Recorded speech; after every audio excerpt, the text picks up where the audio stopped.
हाथों में झोला लिए डीएम पूजा सिंह भेष बदलकर बिना किसी सिक्योरिटी गार्ड और बिना किसी तामझाम के बाजार जा रही थी। वह खुद अपनी आंखों से देखना चाहती थी कि सिस्टम आम लोगों के साथ कैसे काम करता है। घूमते घूमते उसकी नजर एक पानी पूरी के ठेले पर पड़ी, जो एक शंभू नाम के अधेड़ उम्र का आदमी तेजी से पानी पूरियां भर भर कर ग्राहकों को दे रहा था। उसके चेहरे पर पसीना था, लेकिन आंखों में एक अजीब सी संतुष्टि थी।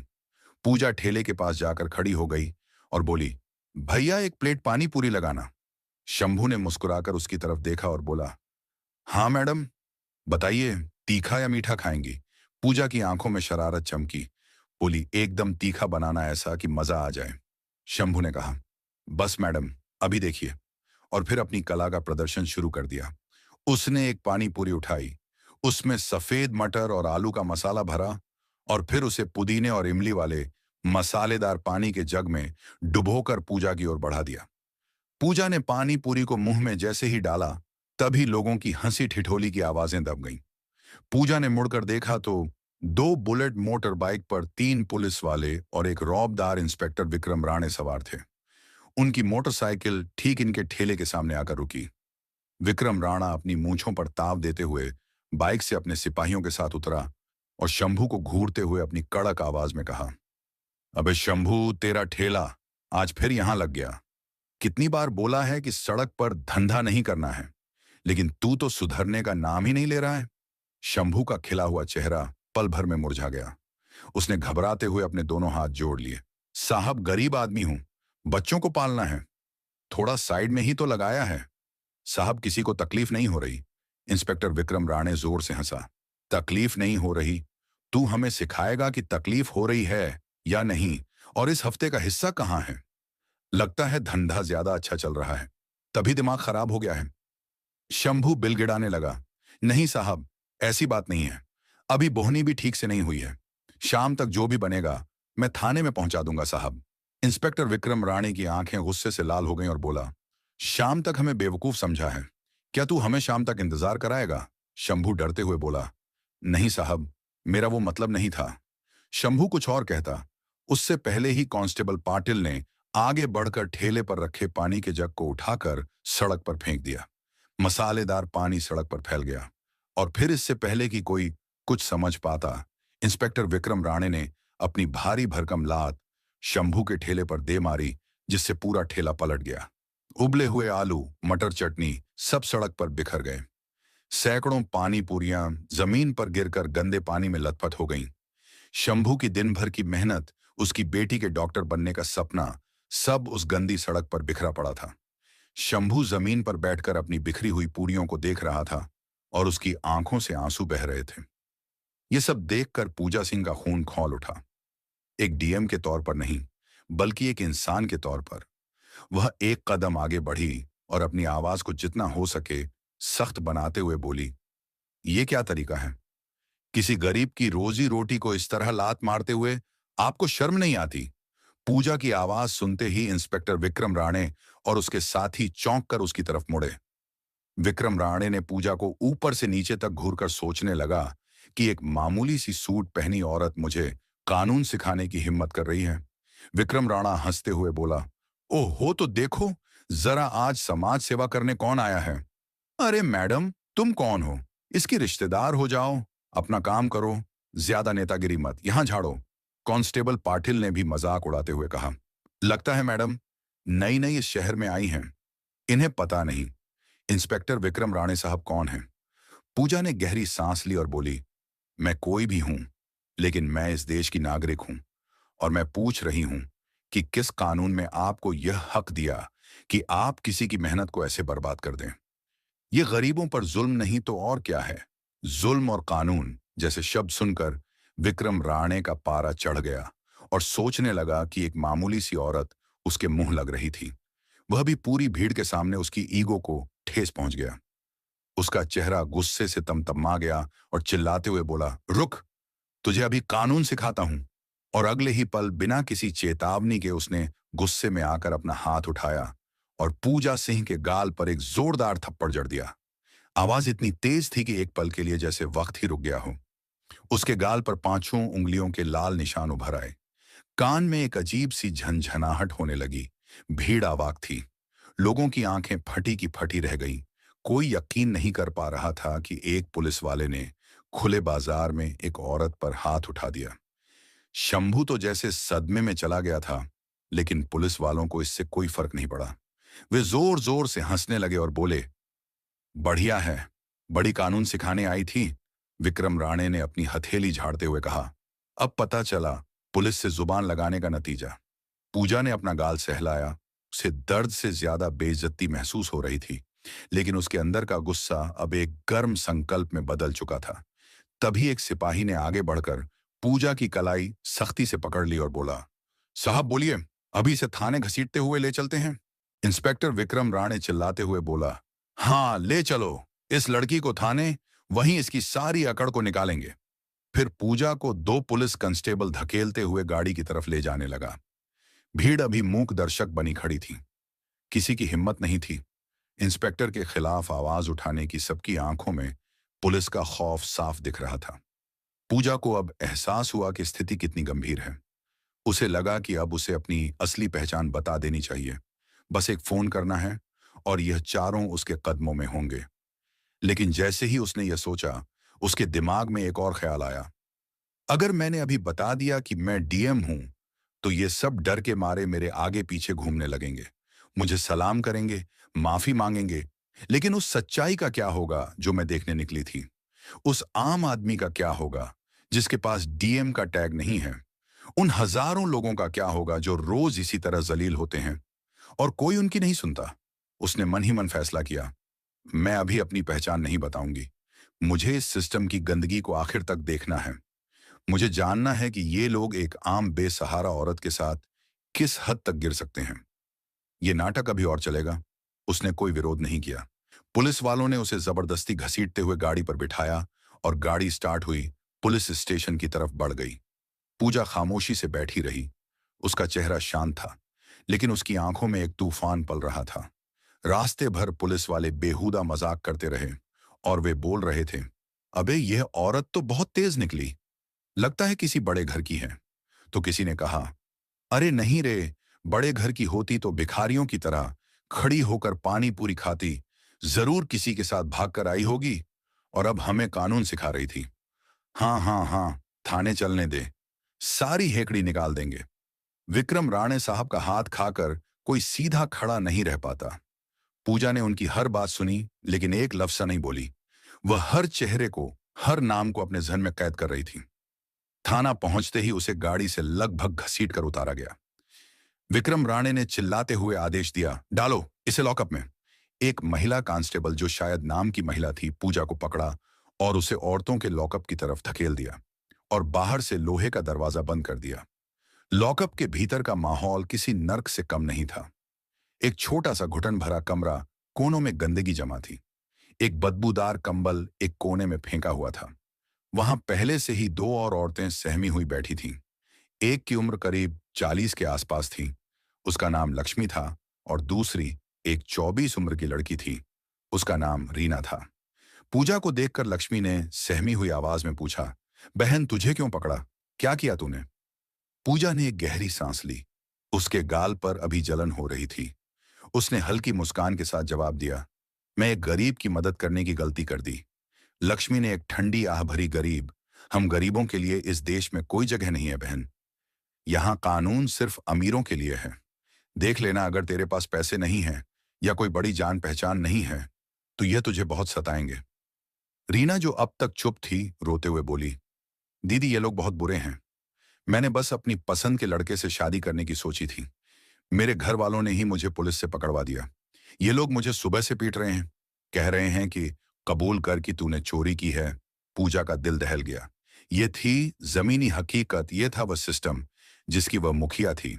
कुछ देर बाद इंस्पेक्टर विक्रम राणे खुद लॉकअप के पास आया। वह पान चबा रहा था। उसने लॉकअप की सलाखों से पूजा को घूरते हुए कहा, तो मैडम, समाज सुधारक कैसा लगा हमारा सरकारी मेहमान खाना? पूजा ने बिना डरे उसकी आंखों में आंखें डालकर कहा, इंस्पेक्टर तुमने अच्छा नहीं किया। तुमने अपनी वर्दी का अपमान किया है। विक्रम राणे जोर से थूका, वर्दी का पाठ मुझे मत पढ़ा। चुपचाप इस कागज पर साइन कर दें। इसमें लिखा है कि तूने सरकारी काम में बाधा डाली और नशे में धुत होकर हंगामा किया। साइन कर और दफा हो जाए यहां से। पूजा ने कागज की तरफ देखा और बोली, मैं किसी झूठे कागज पर साइन नहीं करूंगी। मैंने कोई गलती नहीं की है। विक्रम राणे हंसा और बोला, नहीं करेगी तब ठीक है, यहीं सर मच्छर काटेंगे, तब अक्ल ठिकाने आएगी। फिर उसने गंदी मुस्कान दी और बोला, दूसरा तरीका भी है हमारे पास। पूजा समझ गई कि उसका इशारा किस तरफ है। उसे घिन आ रही थी। पूजा ने कहा, जो करना है कर लो, मैं साइन नहीं करूंगी। ठीक है। उसके बाद विक्रम राणे ने गुस्सा हो गया और बोला, पाटिल इसे अंदर ले जाओ और इसे अच्छे से समझाओ कि पुलिस की बात ना मानने का अंजाम क्या होता है। पूजा का दिल एक पल के लिए जोर से धड़का। 2 सिपाही लॉकअप के अंदर आए। चल बाहर निकल। पूजा अपनी जगह से नहीं हिली। वह बोली, मैंने कहा ना मैं बेकसूर हूं। अचानक एक सिपाही ने आगे बढ़कर पूजा के बालों को जोर से पकड़कर खींचा। अबे सुनती नहीं है क्या, साहब बुला रहे हैं। दर्द की एक तेज लहर पूजा के सिर से होती हुई पूरे बदन में दौड़ गई। उसका सिर पीछे की ओर झुक गया। छोड़ो मुझे यहां, ये तुम गलत कर रहे हो, वो चिल्लाई। सिपाही ठहाका लगाकर बोला, बड़ी आई न्याय की देवी, यहां हमारा कानून चलता है, समझे। उन्होंने पूजा को जबरदस्ती घसीटते हुए लॉकअप से बाहर निकाला और एक छोटे अंधेरे कमरे में ले जाकर जमीन पर धक्का दे दिया। पूजा जमीन पर गिर पड़ी। उसकी सूट का पल्लू खुल गया था। इंस्पेक्टर विक्रम राणे भी उस कमरे में आया। उसके हाथ में एक लकड़ी की मोटी छड़ी डंडा थी। अब बता, उसने डंडे को अपनी हथेली पर मारते हुए कहा, साइन करती है या यह डंडा तेरी सारी समाज सेवा निकाल दे। पूजा ने सिर उठाकर उसकी आंखों में देखा। उसका खून खौल रहा था। यह बर्बरता की हद थी। पूजा ने अपनी आवाज में जितनी ताकत थी उतनी बटोर कर कहा, मारो मुझे, लेकिन याद रखना, हर एक चोट का हिसाब देना होगा तुम्हें। विक्रम राणे हंसा। हाँ हाँ हाँ, कौन लेगा हमसे हिसाब? तू एक सड़क छाप औरत लेगी। अब देख तुझे दिखाता हूं कि तू कितनी नेतागिरी करती है। इतना कहा और अपना डंडा हवा में उठाया। पूजा ने आंखें बंद कर लीं। उसे लगा कि अब अपनी पहचान बता देने का वक्त आ गया है। लेकिन तभी बाहर से किसी के तेज कदमों की आहट आई। दरवाजा जोर से खुला। एक दूसरा पुलिस अफसर एसीपी रैंक का अंदर आया और बोला, यहां क्या हो रहा है? विक्रम राणे, ये औरत कौन है और ये शोर कैसा? विक्रम राणे हड़बड़ा गया। उसने डंडा झट से पीछे छुपा लिया। सर, ये औरत बहुत बदतमीज है। सड़क पर हंगामा कर रही थी, सरकारी काम में बाधा भी डाल रही थी। एसीपी ने संदेह भरी नजरों से विक्रम राणे को घूरा। तो तुम इस पर बल प्रयोग कर रहे हो? एक औरत पर? विक्रम राणे घबरा गया। नहीं सर, वह ये बहुत चालाक है। सर, मान ही नहीं रही थी। पूजा ने एसीपी की आंखों में सीधे देखा और बोला, ऑफिसर, अगर आपको कानून की जरा भी समझ है तो आप जानते होंगे कि बिना किसी महिला कांस्टेबल की मौजूदगी के रात में एक महिला को इस तरह प्रताड़ित करना गैरकानूनी है। एसीपी कुछ पल चुप रहा। उसे लगा कि यह औरत आम नहीं है। इसके बात करने का तरीका, इसकी आंखों में डर की जगह गुस्सा कुछ तो अलग था। उसने इंस्पेक्टर विक्रम राणे को घूरते हुए पूछा, बिना सबूत के इसे बंद क्यों किया है? इंस्पेक्टर विक्रम राणे झिझकते हुए बोला, सर वो गवाह हैं। एसीपी ने गहरी सांस ली। वो शायद और पचड़े में नहीं पड़ना चाहता था। उसने पूजा की ओर देखा और कहा, ठीक है, इसे वापस लॉकअप में डालो।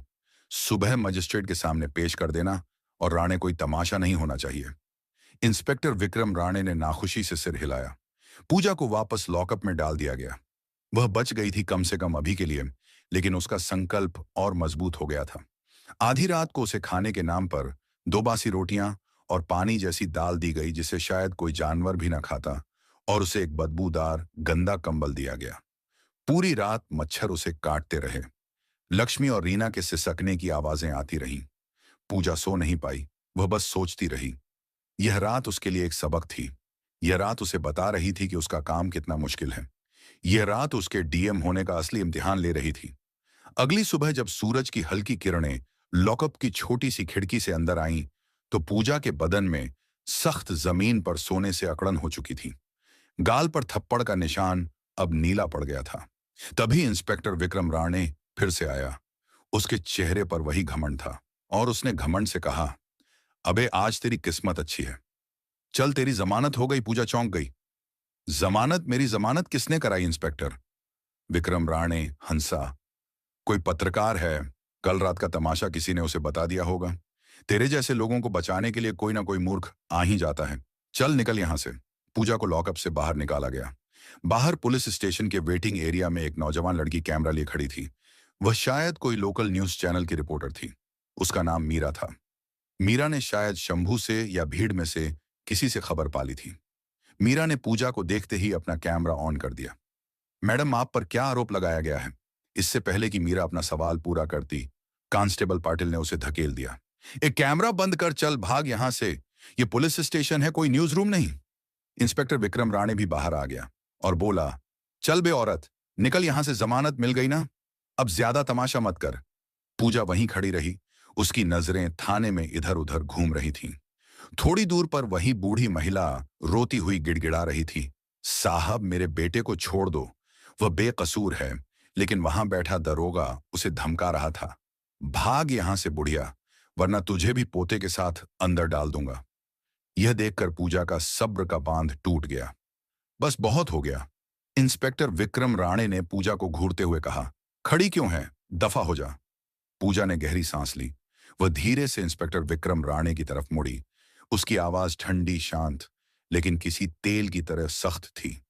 इंस्पेक्टर विक्रम राणे, जो उसे दफा हो जा कहने वाला था, एक पल के लिए चिटक गया। इसे मेरा पूरा नाम कैसे पता? पूजा ने अपनी नजरें कांस्टेबल पाटिल पर गड़ाई।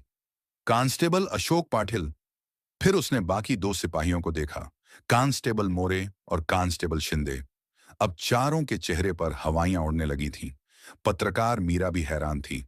यह सब क्या हो रहा है? तभी पूजा ने अपने सूट में से एक छोटा सा साधारण सा मोबाइल फोन निकाला। यह उसका पर्सनल अनऑफिशियल फोन था। पुलिस वालों के चेहरे पीले पड़ गए। उन्हें लगा कि यह किसी को फोन करके बुला रही है। इंस्पेक्टर विक्रम राणे चिल्लाया, अबे फोन छीन ले इसका। कांस्टेबल पाटिल जैसे ही आगे बढ़ा, पूजा ने अपनी उंगली उठाकर उसे रोक दिया। उसकी आवाज में अब वो अधिकार था जो एक आम औरत में नहीं हो सकता। वह बोली, अपनी जगह पर खड़े रहो। कांस्टेबल पाटिल के कदम वहीं जम गए। पूजा ने एक नंबर डायल किया। फोन स्पीकर पर था। घंटी बजी, वह कमिश्नर ऑफिस के फोन लगा रही थी। इंस्पेक्टर विक्रम राणे और पाटिल की आंखें फटी रह गईं। पूजा ने शांत आवाज में कहा, कमिश्नर साहब से बात कराएं। कहिए, पूजा सिंह लाइन पर हैं। रिसेप्शनिस्ट की आवाज घबराई हुई, आई जी। Madam, 1 minute. कुछ ही सेकंड में फोन पर एक भारी आवाज आई, पूजा जी, आप सब ठीक है? आपने इस नंबर पर फोन किया? पूजा की नजरें अभी विक्रम राणे पर टिकी थीं, जो पसीने से तरबतर हो रहा था और कांप रहा था। पूजा ने कहा, नहीं सर, सब ठीक नहीं है। मैं इस वक्त कोथरूड पुलिस स्टेशन में हूं। मैं यहाँ की मेहमान थी, रात भर आपके लॉकअप में गुजारी है। फोन के दूसरी तरफ सन्नाटा छा गया। कमिश्नर को लगा कि उन्होंने गलत सुना है। क्या आप लॉकअप में थीं? मजाक कर रही हैं मैडम आप? तभी पूजा ने कहा, इंस्पेक्टर विक्रम से पूछ लीजिए सर, उन्होंने कल रात मुझ पर हाथ भी उठाया था। बाकायदा हथकड़ी लगाकर मुझे यहां लाया गया। मैं चाहूंगी कि आप तुरंत अपनी इंटरनल अफेयर्स की टीम के साथ यहां पहुंचें। और हाँ, एसएसपी साहब को भी साथ लेते आइएगा। यहां सिस्टम में कुछ ज्यादा ही गंदगी फैल गई है, उसे साफ करना है। जी मैडम, मैं बस 5 मिनट में पहुंच रहा हूं। मैडम, कमिश्नर की घबराई हुई आवाज आई और फोन कट गया। अब पुलिस स्टेशन में मौत जैसा सन्नाटा था। इंस्पेक्टर विक्रम राणे का चेहरा सफेद पड़ चुका था। उसके हाथ पैर कांप रहे थे। वो हकलाते हुए बोला, मैडम आप कौन हैं? पूजा सिंह ने अपनी बालों को, जो अब तक बिखरे हुए थे, उन्हें एक झटके से संवारा। वो 2 कदम आगे बढ़ी और विक्रम राणे की आंखों में आंखें डालकर बोली, मैं पूजा सिंह हूं, इस जिले की डिस्ट्रिक्ट मजिस्ट्रेट। ये 2 शब्द नहीं थे। ये विक्रम राणे और उसके साथियों के लिए मौत का फरमान थे। इंस्पेक्टर विक्रम राणे की हालत ऐसी हो गई जैसे उसे सांप सूंघ गया हो। उसके हाथ से डंडा छूटकर जमीन पर गिर गया। कांस्टेबल पाटिल तो जैसे पत्थर का बन गया था। पत्रकार मीरा का कैमरा अब भी ऑन था। उसका दिमाग घूम गया था। जिले की डीएम भेष बदलकर और उसे पुलिस ने पीटा। ये तो सदी की सबसे बड़ी खबर है। विक्रम राणे की जुबान लड़खड़ा रही थी। हमसे गलती हो गई मैडम, हमें पता नहीं था। वो घुटनों के बल जमीन पर गिरने ही वाला था कि पूजा ने अपनी आवाज से उसे रोक दिया। खड़े रहो इंस्पेक्टर। उसकी आवाज में इतना रोब था कि विक्रम राणे वहीं जम गया। ठीक 5 मिनट बाद थाने के बाहर सायरन की आवाजों का एक पूरा काफिला गूंज उठा। एक दो नहीं, करीब आधा दर्जन गाड़ियां जोर से ब्रेक लगाकर रुकी। गाड़ियों से पुलिस के बड़े बड़े अफसर उतरे।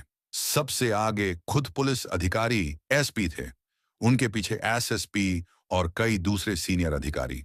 वे सब लगभग दौड़ते हुए थाने के अंदर आए। अंदर का नजारा देखकर वे सन्न रह गए। जिले की डीएम पूजा सिंह एक मामूली सी कपड़े पहनी खड़ी थी। उनके गाल पर थप्पड़ का नीला निशान साफ दिख रहा था। साड़ी पर धूल लगी थी, बाल बिखरे हुए थे। एसपी साहब ने पूजा सिंह को देखते ही जोर से सैल्यूट ठोका। मैडम, ये क्या हो गया? उनके पीछे खड़े एसएसपी और बाकी अफसरों ने भी फौरन सैल्यूट किया। थाने का जो भी स्टाफ अब तक तमाशा देख रहा था, वे सब डर के मारे कांपते हुए अटेंशन की मुद्रा में खड़े हो गए। जिस इंस्पेक्टर विक्रम राणे ने कल रात डीएम को थप्पड़ मारा था, वह अब थर थर कांप रहा था। पूजा ने एसपी की तरफ देखा। कमिश्नर साहब, कल रात मैंने अपनी आंखों से देखा कि आपकी पुलिस आम जनता के साथ कैसा सुलूक करती है।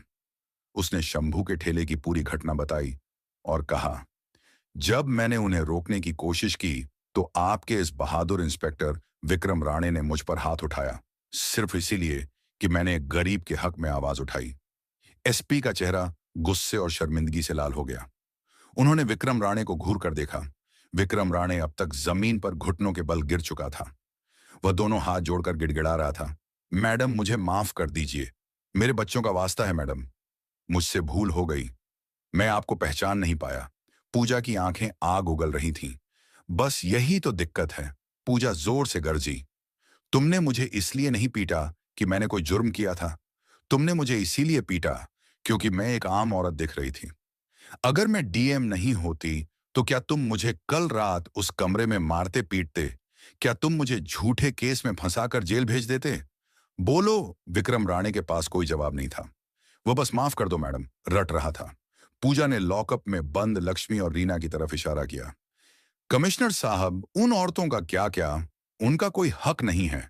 ये पूरा थाना ये आपकी नाक के नीचे जुल्म का अड्डा बना हुआ है। पत्रकार मीरा ये सब रिकॉर्ड कर रही थी। ये पूरा ड्रामा लाइव जा रहा था। पूजा ने सख्त लहजे में आदेश दिया, कमिश्नर साहब, इंस्पेक्टर विक्रम राणे, कांस्टेबल अशोक पाटिल और उनके साथ कल रात ड्यूटी पर मौजूद उन दो सिपाहियों को मैं इमीडिएट इफेक्ट तत्काल प्रभाव से सस्पेंड करने का आदेश देती हूं। और सिर्फ सस्पेंशन नहीं, पूजा ने कहा, इन सब के खिलाफ एफआईआर दर्ज होगी। मुझ पर हाथ उठाने के लिए, सरकारी काम में बाधा डालने के लिए, जो असल में मैं नहीं, ये डाल रहे थे। एक महिला को रात भर गैरकानूनी तौर पर हिरासत में रखने, धमकाने और जबरदस्ती करने की कोशिश करने के लिए। और हाँ, शंभू चाट वाले को जो नुकसान हुआ है उसकी भरपाई भी इन्हीं की तनख्वाह से की जाएगी। विक्रम राणे अब जमीन पर लौटकर रोने लगा था। मैडम, मैं बर्बाद हो जाऊंगा। मेरी मां बीमार है। मेरी बीवी का क्या होगा? पूजा ने ठंडे स्वर में कहा, जब तुमने उस गरीब शंभू के ठेले को लात मारी थी, तब क्या तुम्हें उसकी बीमार मां या उसके भूखे बच्चों का ख्याल आया था? जब तुमने मेरे गाल पर थप्पड़ मारा, तब क्या तुम्हें अपनी बीवी की इज्जत याद आई थी? पूरे पुलिस स्टेशन में गहरा सन्नाटा छा गया। आज पहली बार कानून ने अपनी असली ताकत दिखाई थी। पूजा सिंह ने एसपी को निर्देश दिया, सबसे पहले लक्ष्मी और रीना दोनों को तुरंत रिहा किया जाए और उनके केस की फाइल मेरे ऑफिस भिजवाई जाए। मैं खुद देखूंगी कि उन्हें इंसाफ मिले। इसके बाद पूजा थाने से बाहर आई। बाहर अब तक मीडिया की कई और गाड़ियां और आम लोगों की भारी भीड़ जमा हो चुकी थी। शंभू भी वहां खड़ा था, अपनी आंखों में आंसू लिए। पूजा सीधा शंभू के पास गई। शंभू उसे देखते ही हाथ जोड़ने लगा। पूजा ने उसके हाथ पकड़ लिए। शंभू भैया, माफी तो मुझे मांगनी चाहिए। मेरे ही सिस्टम के लोगों ने आपकी रोजी रोटी छीनी। मैं वादा करती हूं आपका ठेला आपको वापस मिलेगा और पूरे सम्मान के साथ। आपको म्यूनिसिपल कॉरपोरेशन से ऑफिशियल लाइसेंस भी दिलवाया जाएगा। आज से आपसे कोई हफ्ता नहीं मांगेगा। शंभू रो पड़ा, मैडम, आप तो देवी हैं। आपने हमें बचा लिया। मैं देवी नहीं, बस अपना फर्ज निभा रही हूं, पूजा ने कहा। फिर वह मीडिया की तरफ मुड़ी।